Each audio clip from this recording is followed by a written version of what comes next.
and welcome to Blank Space. It is our third episode today. It's going to be a little bit shorter than usual. As you can see, I'm wearing a United shirt. This does not prove anything, by the way. I'm joined here by Lusanda Chiro, Lanele, and we're just going to be discussing a bit about the Premier League and what happened in it, and also a bit about what happened globally. Let's talk about the Manchester Derby first. Uh, wasn't it a bit special in your opinion, Sunday? Because um, what a match it was. It was absolutely brilliant, wasn't it? Well, I think it was okay, the match itself. I'm not sure if I'd say it was a brilliant game, but I uh, think you're being a bit sorry. I think for United fans it was a good game, I guess. They ended up going home very happy. Atmosphere was great. A lot of talking points in the way that United basically turned off the supply to Holland. Uh, they were very good at stopping Man City doing what Man City are good at. But and then on the flip side, they weren't that great in attack. A little bit on the counter attack, mainly trying to hurt Man City in transition. And then in the second half, Man City dominated and practically could have won the game if not for that offside goal.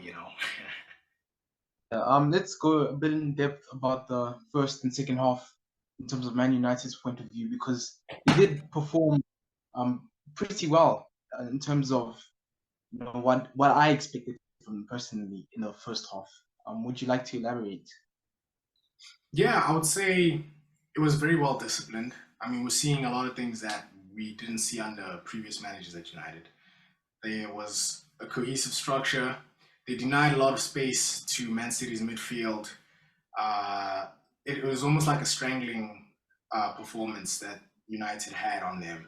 And then they would look to just win the ball back quickly and transition.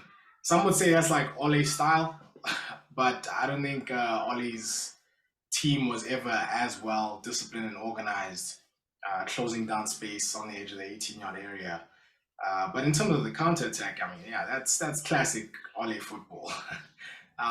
So yeah, in the first half, Man United did really well to cut off Man City, and particularly Kevin De Bruyne, who had Fred on him like glue the whole way through. Yeah, let's talk about how they came back into the game and how they got their first goal.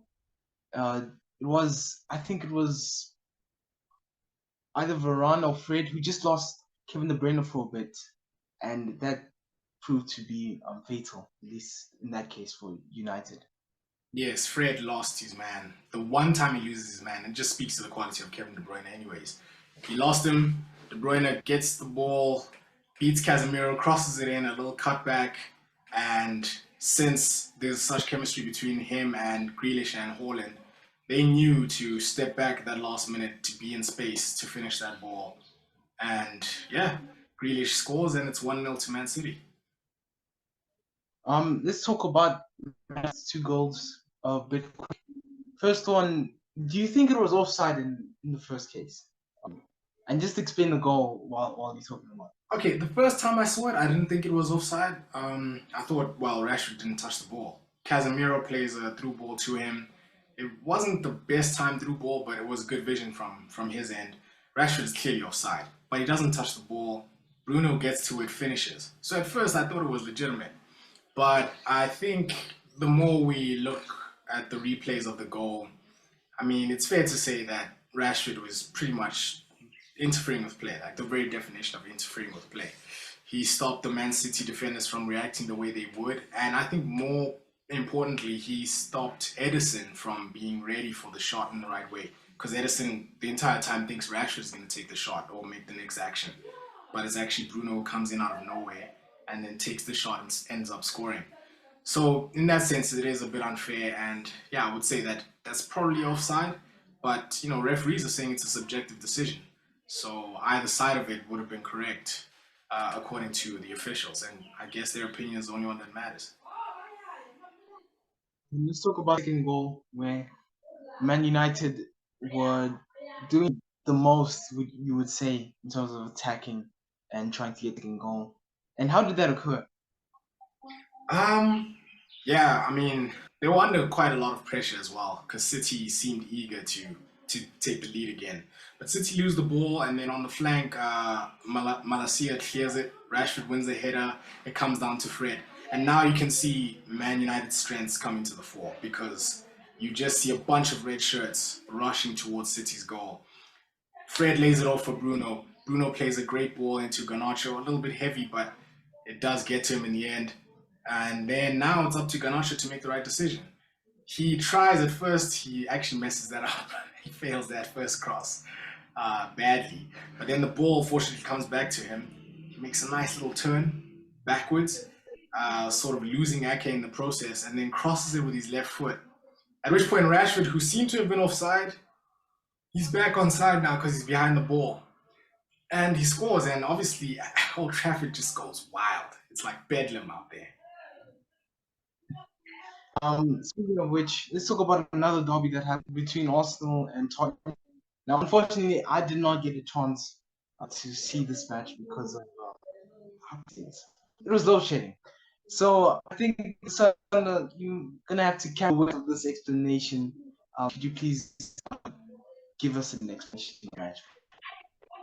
Well, to be fair, I didn't catch too much of the game myself, but I think it's pretty clear that Arsenal had been dominating Tottenham.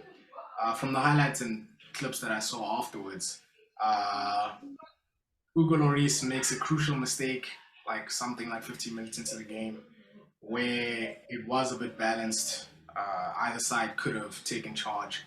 But from that moment, once the goal goes in, it's pretty much Arsenal all the way, and Tottenham never looked like ever getting back into the game.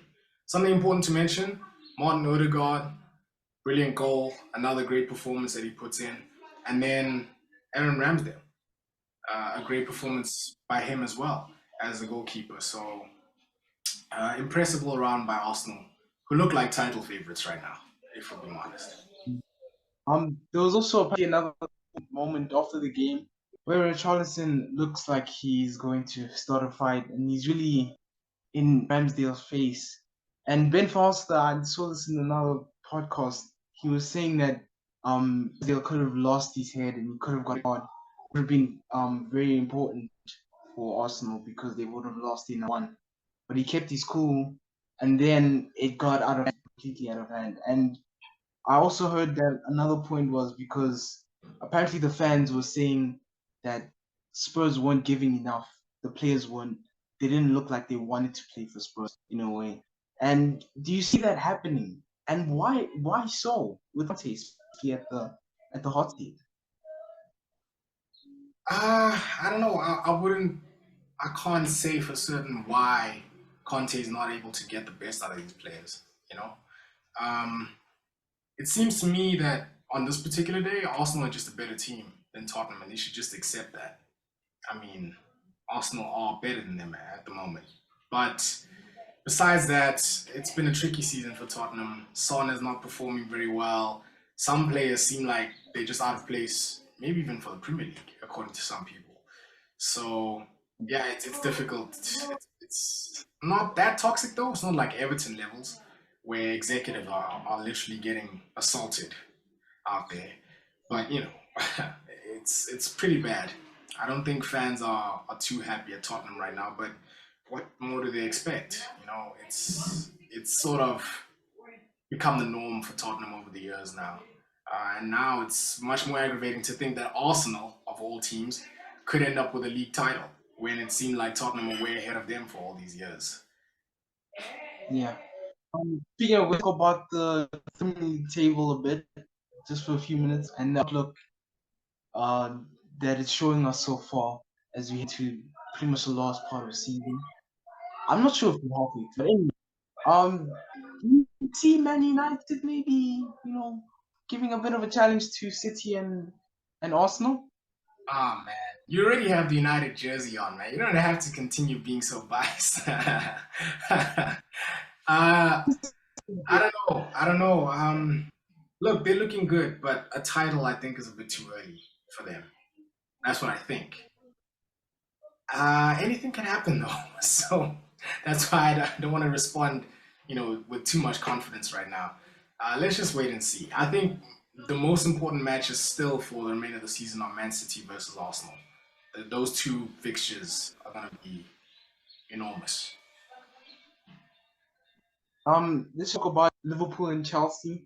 Sorry, don't have enough time to mention, everything else, but let's just talk about the rest of the big six, I guess.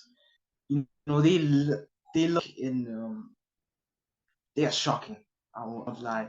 Ninth, eighth, ninth, and 10. I have no idea. Do you think there's still a chance for them maybe to get into a European spot, or is the season pretty much done and dust for both teams? But what do you mean by European spot? Like Conference League? Any. Because that might be their level right now. You go one place conference. Yeah, Chelsea, man. Look, both teams are going through a rough patch, to put it lightly. They're finding it very difficult. Uh, Liverpool have multiple problems with New Year's, failure to score in general. They're trying to integrate a new player in Hakpo as well. They're, I don't know. I think their lineup is just lacking a bit of intensity more than anything.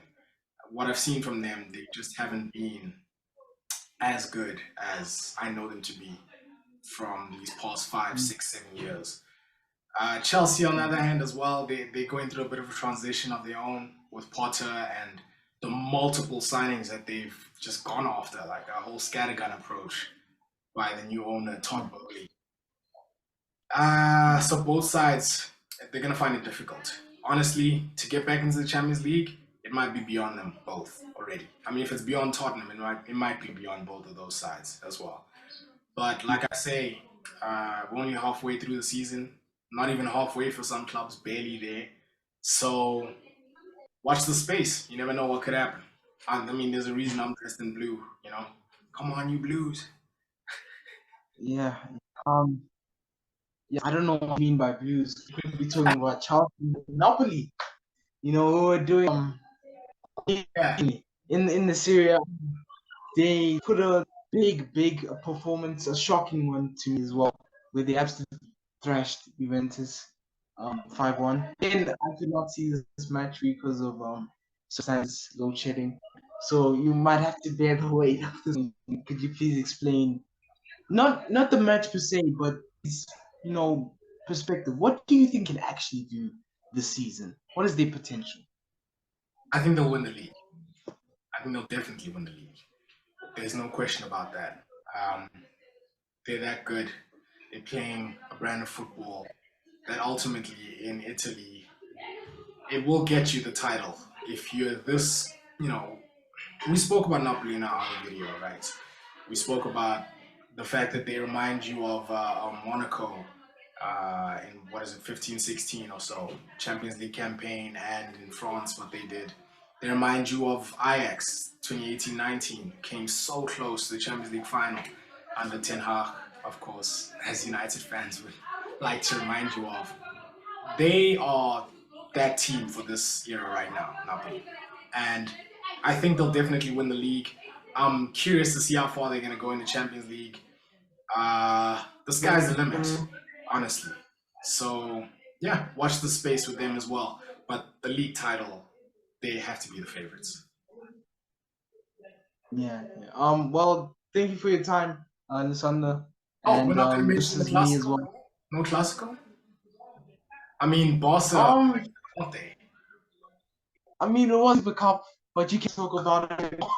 Oh man, no, the performance is just too much. It warrants a mention at the very least. I mean, they were brilliant. I mean, it felt like to me I was watching them in 2010 again. That tiki taka style. The My word, Barca. Sorry for these notifications, by the way. They are playing sensationally well right now. Xavi has them ticking, and I'm even more convinced of Barca's return to the top than of United's and Arsenal's. So yeah, they mean business. But do you think like the what is it in the Champions League every time pretty much?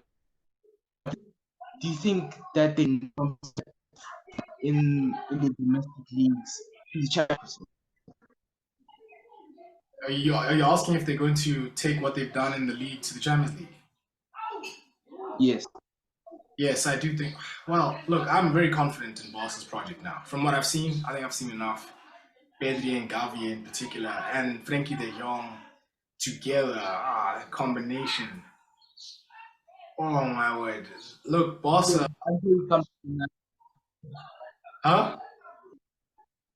Until he comes to United, huh? Frankie De Jong. But I'm Come to saying, United. Come on, get over that, bro. That's not happening. Dude, Barca are going to be a problem. Hey, I'm telling everybody out there, Barca are going to be a problem again. They're back. Tiki Taka is back. It's not dead. They're coming back. All right? I want everybody to be on notice. The only thing they're missing now is that guy like Lionel Messi. But as far as I'm concerned, hey, this is a problem. This is bad news for Europe. okay, well, on that note, I'm gonna say goodbye for myself.